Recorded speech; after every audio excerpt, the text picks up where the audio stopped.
Bon, je salue tout le monde au nom puissant de Jésus-Christ, notre Sauveur. Entre-temps, j'ai un thème qui est très puissant que nous allons parler là-dessus, le thème de la repentance.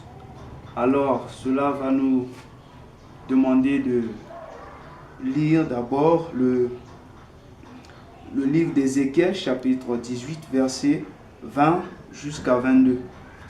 L'âme qui pêche, c'est celle qui mourra. Le fils ne portera pas l'iniquité de son père et le père ne portera pas l'iniquité de son fils. La justice du juste sera sur lui et la méchanceté du méchant sera sur lui. Si le méchant revient de tous les péchés qu'il a commis, il observe toutes mes lois et pratique la droiture et la justice, il vivra, il ne mourra pas. Toutes les transgressions qu'il a commises seront oubliées. Il vivra à cause de la justice qu'il a pratiquée. Alors, mes chers amis, mes chers bien-aimés, là, c'est une question de la repentance. Là, la Bible est en train de nous dire que celui qui commet les péchés, ou encore celui qui est en train de pratiquer la méchanceté, c'est la méchanceté qui lui poursuivra et cela va lui entraîner jusqu'à la mort. Et c'est ainsi que la Bible dit encore que le juste sera toujours justifié. Alors mon cher ami, ma chère sœur bien-aimée, maintenant là je suis en train de t'exhorter par cette parole. Une parole qui est très puissante, une parole de Dieu. Dieu est très miséricordieux. C'est pourquoi dans 2 Corinthiens, la Bible nous dit que il est le Père des miséricordes et le Dieu de toute consolation. Quel que soit ton péché, quel que soit tout ce que tu as commis comme péché, Dieu est capable de te pardonner. Il est capable de te délivrer. Il est capable de te donner une vie éternelle. C'est lui qui a la clé de la vie éternelle. Alors si tu te confies en lui, si tu laisses cette distraction, tu seras sauvé par le nom puissant de Jésus. C'est ainsi que je te demande, mon frère, ma soeur, tu dois vraiment prendre compte de cette parole.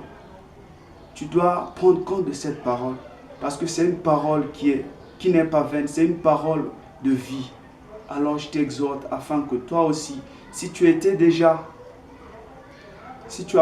commis les péchés et que tu puisses demander pardon au Seigneur et que tu laisses, si tu étais dans cette position en commettant des péchés ou encore cette position en transgressant la parole de Dieu, fais maintenant ceci, suis maintenant Jésus-Christ, car c'est lui qui peut te donner la vie, c'est lui qui détient ta vie.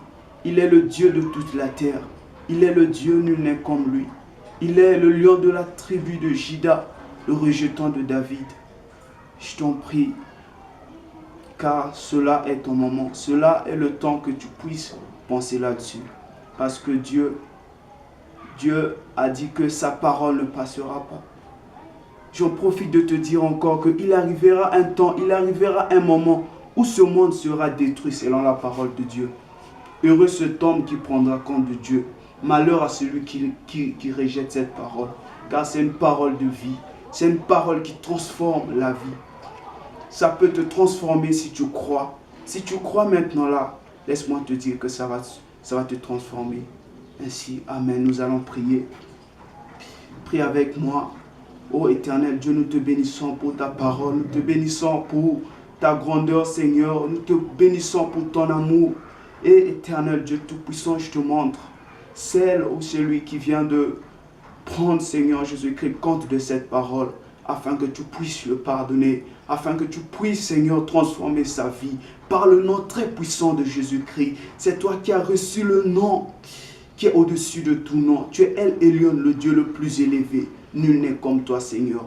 Fais grâce, Seigneur Jésus-Christ, aux bien-aimés qui ont pris la décision de te suivre, Seigneur. Je sais que tu as amour et cela est déjà fait par le nom puissant de Jésus-Christ. Amen.